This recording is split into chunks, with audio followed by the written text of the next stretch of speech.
Gustav Chillaby, the creative director of the finals.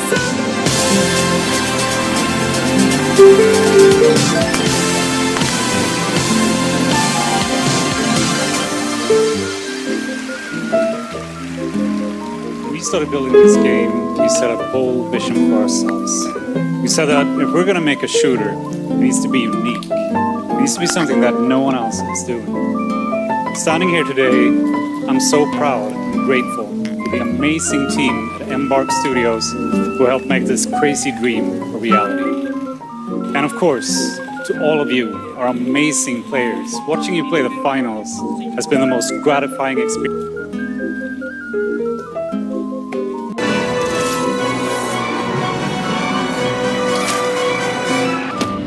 Just wait till you see Baldur's Gate. You'll never want to leave.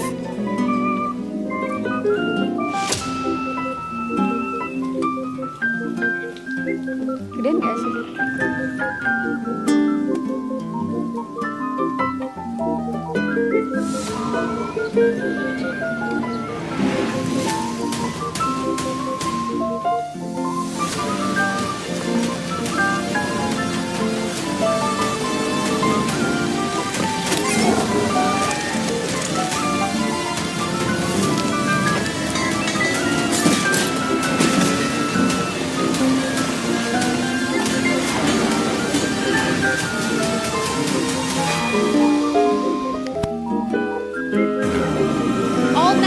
Voting on Twitch for which mobile game you're hyped for in 2024. After the show, check out the TGA post show on Twitch where Google Play will reveal the winner of its Play More award. Awesome. Thanks, Sydney. Well, now it's time for tonight's final world premiere. That's right, we're getting towards the end of the show. And this one, I will let speak. The Game Awards 2023 live stream dari GameSpot. Nonton aja ya, gak usah pakai komentator. Enjoy watching. Nonton. Ada mix. Gamenya bagus-bagus ya. Siapa yang akan menang?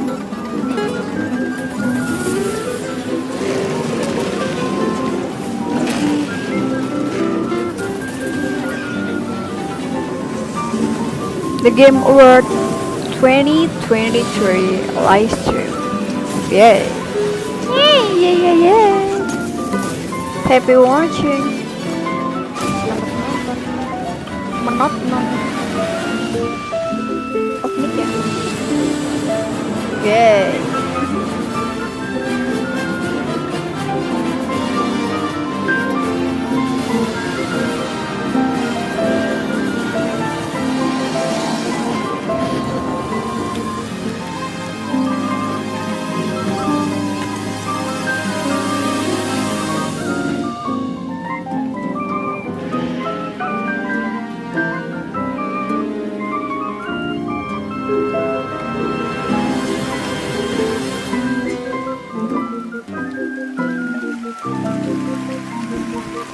Parah banget nggak subscribe. Please welcome to the stage Monster Hunter series producer Ryozo Tujimoto. It's so great to have you here at the Game Awards. We got to hang out in Osaka earlier this fall where you showed me the gameplay. You gave me a demo of the game, and wow, I gotta tell you guys, it looks incredible. Everyone wants to know, we saw 2025. When do we get to play this?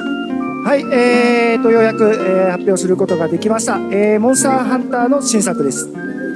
こちらですね、9月に、ゼフさんにも見ていただきましたタイトルなんですが、現状ですね、2025年、リリースを目指して開発しています。Thank you, Jeff. I'm very happy to finally be able to announce this title to everyone. This title, back in September, we were happy enough to show it to you. It's planned for release in 2025. I think everyone wants to know, when do they get to see more on this? Any sense of when we're going to see more on this game? はい、こちらのタイトルの続報はですね、2024年の夏頃、現状予定しておりますので、しばらくちょっとお待ちいただけたらと思っております。それとですね、今年、カプコンがですね40周年を迎えさせていただきました。この40年間、応援してくださった、ファンの皆様本当にありがとうございます。これからもですね、皆様に楽しんでいただけるいいゲームを、作っていけるよう努力して、頑張ってまいりますので、これからも引き続きぜひよろしくお願いいたします。We plan on revealing more information about this game in the summer of 2024, so we hope you keep an eye out for it. Also, Capcom is currently celebrating its 40th anniversary. I would like to thank all of the Capcom fans for all of your love and support throughout all of these years. We couldn't have done it without you. Capcom will continue to create exciting, fun games, and the best is yet to come. Excellent. Thank you, Ryozo-san. Thank you. Great to see you. All right. Well, now to present Game of the Year from the upcoming films Wonka and Dune Part 2, please welcome YouTuber Modded Controller 360.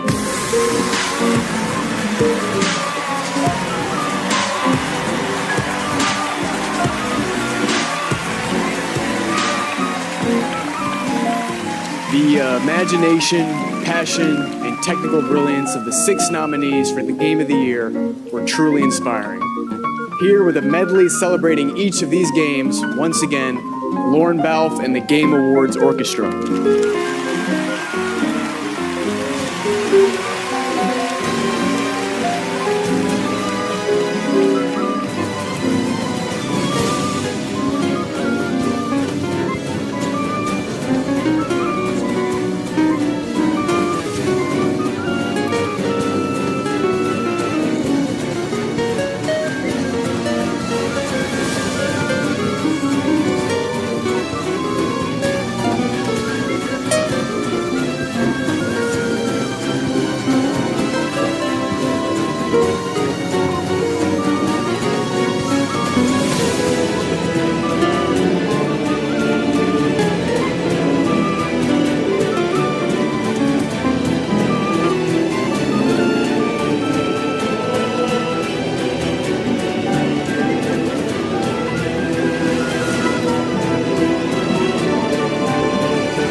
game of the year is Baldur's Gate 3.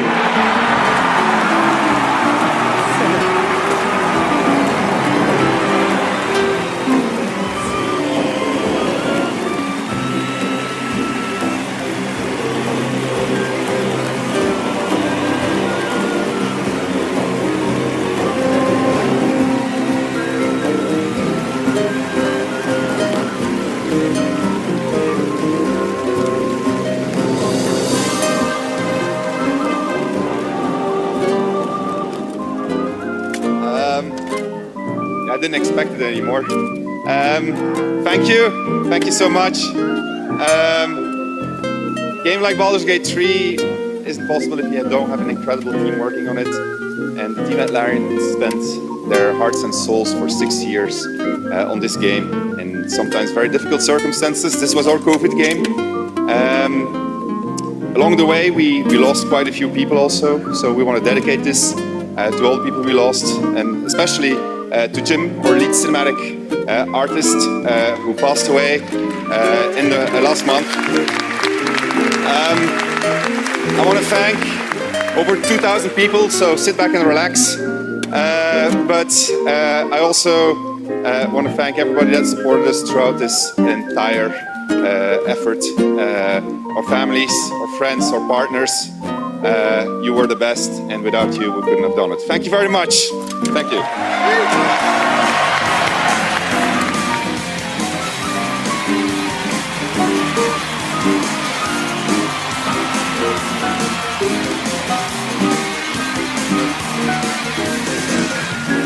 Congratulations, Sven, and congratulations to all of tonight's winners. We will see you next year at our 10th Anniversary Game Awards, which I'm happy to announce will return right here to the Peacock Theater on Thursday, December 12th, 2024. Happy holidays. Good night.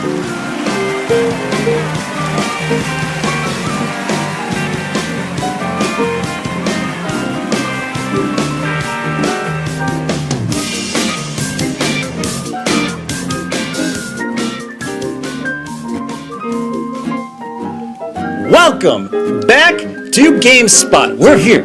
We're doing the post show for the Game Awards. If you weren't aware of that, that's what you were watching, and we are here. We are here together. Kurt, we're here. And we're here because this whole thing was brought to you by Sega and Ryuga Gotoku's Infinite, or Like a Dragon Infinite Wealth, which is one of 24's most anticipated games. It's coming out January 26th for consoles and PC. We are joined by two other beautiful people. They're alive. They're really here. They're just very still. I'm Kurt Navina. I'm Bailey Myers. Holy shnikes. We made it, folks. No one bum rushed the stage. No one had to announce anything. No one had to take it away from these amazing people to say, I want more GTA 6. You've got it, all right? You got it. But there's a lot of other things we got tonight that we need to talk about. Things that we are so excited about. I'm so excited.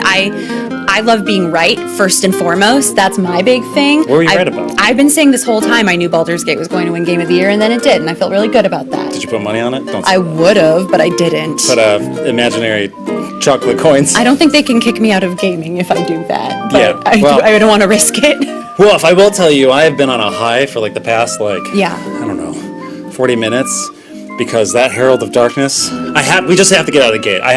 We'll talk about Game of the Year. We'll talk about all the things that we have to talk about. Yeah. But I need to Yeah, full disclosure, folks, right before this, Kurt was like, just let me talk about this for 30 seconds. I'm like, yeah, man, whatever you need.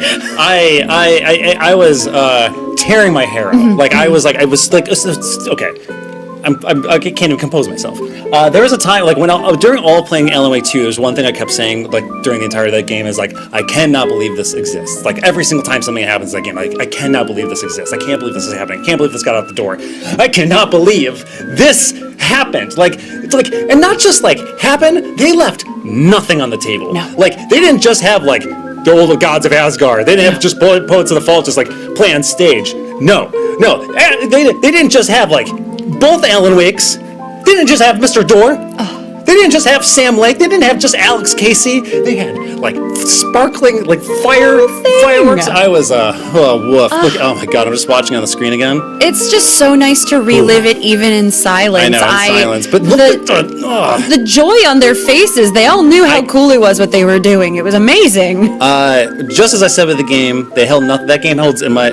It held nothing back. I don't know what could have possibly cut out of that game because it feels like they said they wanted to do something and they put it in, and then this performance happened. I was like, they left nothing. They left nothing out. They just went full force. It won Best Narrative, Best Game Direction, and both of those were so well earned. Yes. That I think this fully exemplifies that, just the existence of this sequence. Frankly, I feel like everything became a blur after this.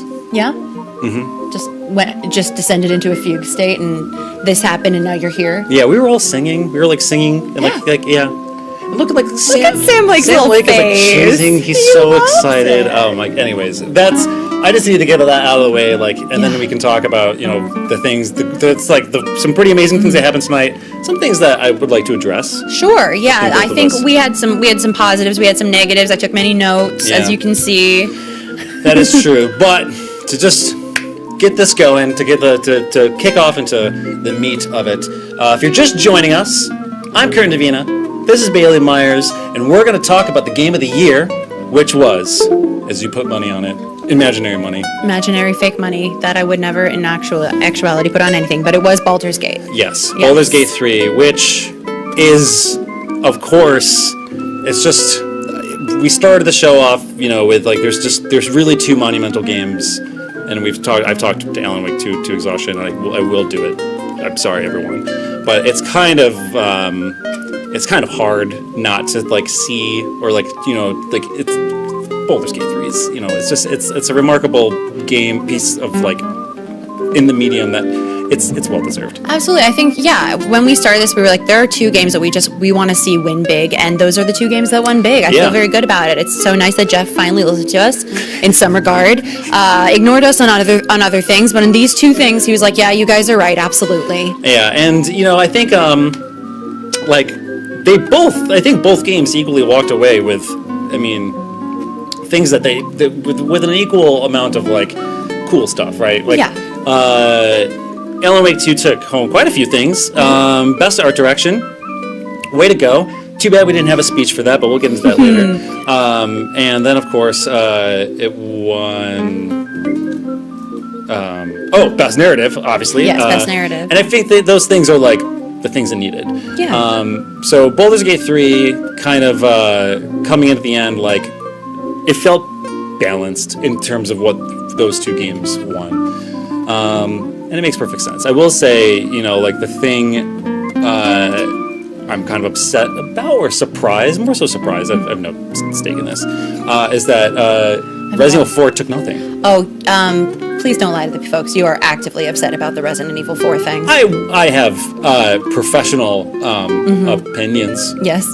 But I didn't call my mom and say, hey. Yeah, that comes next. What happened? So, Baldur's Gate 3. Yes. Also, Astarion, the Neil Newbon, came on stage. He gave a speech that choked me up. Yeah, I thought that was a lovely speech. Yeah, so that's the game of the year. Congratulations, Baldur's Gate 3, to Larian, to those folks. To Sven, who wore that fabulous suit of armor. Stuck to the bit. Oh my god, incredible. To sit in that uncomfortable theater for, 3 hours in a full suit of armor? That cannot... He's a stronger person than I am. If he could commit to making a game like Baldur's Gate 3 and putting that amount of work and writing and permutations and things into it, he can commit to sitting for 3 hours in a suit of armor. True, that's a good point. It's in his blood. It's consistent of him. All right, that was the game of the year. Yes. If you're just tuning in, I'm Kurt Davina. This is Bailey Myers. Hello. And now we are going to talk about what we think was the biggest announcements, because there was quite a few things. There were a few pretty big moments for sure. Kick it off. Well, I thought that the new Kojima game announcement was pretty big. I would say that is, big announcement. That's Kojima takes the stage, he says anything, he'll repeat himself and say he's doing something no one's ever seen before. And he shows up, Jordan Peele shows up, Jordan Peele says he's doing something he's never seen before. They also had that, that ghostly door nether region kind of looking, like it kind of, I don't know, it looked like it smelled weird. Do you not have one of those in your house? Not yet. Maybe. I clean. I don't. Okay, brag. I don't allow my doorways to become vessels into stinky unknown. All right, sounds too good for ghostly door vessels. In which Kojima and Jordan Peele emerge from. I don't know if they're going to their little creative alternate reality where everything's green and gooey. Their dark place. A place drenched in rain and oil, but there it is. There it is. He's like, look at that. I don't know what. Oh, there it is. He's like, it's like what's that Monsters Incorporated door? Oh yeah. He's here to harvest everyone's screams. Yeah, and that stoic, just clean walk over. So that was definitely a big announcement, even though I can't tell you what it is. Yeah, it mostly just seemed like they were very excited. They got 3 pretty big actors to be in it. I'm excited to see Sophia Lillis and Hunter Schafer personally. I'm a fan of the both of them. I think they're fabulous. So I am very interested in whatever this game is. Granted, they revealed nothing about the game. No idea what it is. It seemed unsettling, which is a cool vibe. Sure, absolutely. Kojima's in. He has unsettling things to wrap, to finish, as in he didn't get PT, so like please let him do an unsettling thing. And he did say it was going to be very cinematic, which seems like didn't he say it was going to be cinematic? Yeah, I was gonna say like it seems like something that he's been wanting to do. Like he has already done. Sure, but sort of, it seems like a big moment for cinematic horror. Like we also have the Supermassive. I keep getting mixed up. Supermassive. Supergiant's Hades. I was just really hoping for a Hades announcement. I'm sorry, everyone. My brain's still there. That was a good segue, though. Yeah, but Supermassive doing the DVD horror the casting of Frank stuff. Stone. I'm excited about that too, because that's the kind of horror I can really engage with. Is horror where it's basically a movie that I'm playing. Once you make me do Resident Evil stuff where I have to actively participate. Well, you did Alan Wake 2. I did do Alan Wake 2, but that feels more cinematic to me, honestly. You're still like running. That's true. I did have to kill a very scary wolf. And run away from things. Did you finish that game? Not yet. Well, there's a boss in that game that spooked me up. We'll get it out. I'm excited. I'm getting stronger every day. Way to go. Thank you. So I agree that seeing Supermassive games, that was like a thing, I think a trend that we saw, certain studios taking on licensed work in that way, or like this is interesting because Supermassive is a game company, but they're doing a game of their own in an existing game universe, which is Dead by Daylight. But then of course there was Arcane, who is now being shoved. I don't know if that's the case. Yeah. Dipping their toes in licensed work. They're doing Blade. Sure, they're just trying to make everyone forget about the last vampire game they did. Isn't that kind of amazing? Pretty magnificent how we all instantly forgot as soon as Blade showed up. Oh my god, Arcane's doing a vampire game. They already did that. They did. But R.I.P.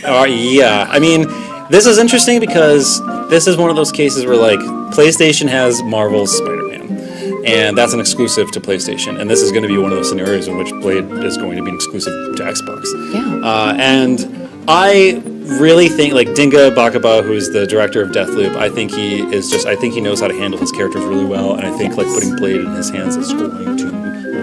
I did enjoy Deathloop. I thought it wasn't a perfect game, but the gameplay itself was so fun, which to me is kind of paramount in a video game. Deathloop, GameSpot's Game of the Year. 2021 makes sense to me. I took issue with a couple of moments in the narrative, but other than that, I'm never gonna say that game is not fun to play because it is so fun to play. So there was a lot of big announcements. The one we didn't get to talk about, but I think the ones we talked about totally merited. But the personal one was what I call the Sega bomb, which was like just Sega game after Sega game after Sega game. But the noises coming out of every room of this office when that was being announced. Shot a bolt of lightning through one of us, but that is how I would conclude what we thought the biggest announcements of the Game Awards were. Absolutely. Now, I would like to address a couple things. Sure. And I think the one thing that kind of stood out to me, which this kind of goes back to Kojima, and I want to bring up the whole. There wasn't a lot of speeches, and I feel like maybe I'm slipping in my old age, and I don't recall them as much as the previous year. But something I did kind of have a problem with was there was really only enough time for a few speeches, and those speeches were short. Yes. Which is mind-boggling to me, considering the amount of time that was spent to talk about games that we didn't even really get to see, like the Kojima game. So yeah, that was just something, and like, I don't know. Like, yeah, we had Kojima and Anthony Mackie separately riffing for upwards of who knows how many minutes, 5, 10, lost count after a while, and we didn't even get a speech from Sea of Stars after they won for Best Indie Game. Yes. And that feels crazy to me and incredibly disrespectful to the team behind Sea of Stars. Like, I felt angry on their behalf that they weren't able to have that moment in the sun, but we had unending moments where people just kept patting each other on the back, and they were allowed to because they're Jeff's close personal buddies. I mean, it's ironic that's like Christopher Judge gave the longest speech last year, and then he came on. He's one of the first people on stage, and he was up there for a while. He was. And then one of the first big kind of speech award outside of Best Performance, which was a great speech, was Best Narrative, in which Sam Lake went up there and he was maybe up there for like a total of 30 seconds until they started to play him off. Which, by the way, that playoff music only made his speech sound more beautiful. Oh, yeah, no, it really made it sound incredibly moving. It only like emphasized it more. Nice try, Game Awards. Yes, but it's amazing that you have this kind of please. There's on Twitter there's pictures posted of the screens that would be showing to them, and when they were hitting the 30-second mark, they would be told please wrap up. And there is something to be said about this whole like please wrap up, but we are going to give an incredible amount of time to a game like OD, but we still have no idea what that game is. Yes, it feels so in line with what has been going on this year. Just it's an incredible year for video games, and yet the developers themselves aren't allowed to enjoy that success. Yeah. I mean, like there was a ton of awards that were, and this is something that the Game Awards does every single year, so this isn't new. But it's always a little jarring when it's like Jeff slams through these for example, like Best Strategy, Pikmin 4. No time for speech. It was the only thing Pikmin won, You know what? It won the award I wanted to win because I love that game. It deserved that win, but I wanted it to have a little moment in the sun where they got to thank the team. It's the same thing. It's the same thing with Best Art Direction, Alan Wake 2 won, and like we didn't get to hear like why that was important or impactful from the person who did that thing. Yeah. And then of course, we got 4 Samsung Galaxy ads. I stopped paying attention. But we. And the same thing, like Best RPG, Baldur's Gate did get the chance to give their speech for Game of the Year, but Best RPG felt like the moment in which they should have been on stage to talk about it, and it just, I don't know, it's a very, it goes back to, like, that's why, Keeley himself says, like, don't compare this to Oscars, it's a much different show. It is, it's a show in which you celebrate new games, you get to premiere games, show announcements, all that jazz, and then award them, but there's a very clear it's unbalanced in how we're trying to represent these things and also embrace them. Yeah, I feel like it's always been more advertisements than celebration of the games that we had this year, but this year felt notably off kilter on that. Yeah. As excited as I am for these upcoming games, what is the point of the Game Awards if not to award the games? Like that's the purpose. That's why we're here. Yeah. Celebrate the ones it's that called we've the Game already Awards. played. It's called awards is it's called the Game Awards. Like I'm amped for the new Jurassic Park game. We didn't mention that, but I am very amped for the new Jurassic Park game. We'll get there. But I would happily have cut that reveal if it meant that we could have gotten a speech from a developer who got an award and wanted to celebrate it. Yes. That feels more important to me in this moment. I agree. And I think that's it's just the nature. I mean, it's the nature of the award. I mean, it seems to be a theme, but this one more so than other ones, I took notice more so than other times. But it's interesting though because then you also have like this Hollywood presence now as we get bigger actors showing up in these games. Of course, like Timothy Chalamet was in the end. Yes, famous YouTuber Timothy Chalamet, Xbox controller person. But we got Matthew McConaughey. Yep, showing up fresh from the gym. Pew. Yeah, he just rolled up from the gym. At least he didn't do like the Al Pacino, like, I don't know why I'm here. It's very interesting. But was Matthew McConaughey in the trailer? No. That he announced? Nope, I was watching very closely. I didn't see him even once. This is my first time in games, and I don't recall. We had no actual context. Like, obviously, the game sort of echoes Interstellar, a movie he was in, but to what degree is he in the game is what I would have loved to know, and they did not answer that question. No. We got Gonza. We did get Gonzo and Playing his Tears chicken of the board. Kingdom. He did show a chicken board, and hey, if you want to see another chicken board, check out a video from our own Emma Fife on GameSpot. Reality check about chickens came out 2 months ago, and we have a pretty good chicken board in that one too. Jeff, I see you. Anyway. Yeah, I think it's in vogue, and we all owe it to Emma. We're Thank you, trendsetters. Emma, very much. And who knows? There was like case boards are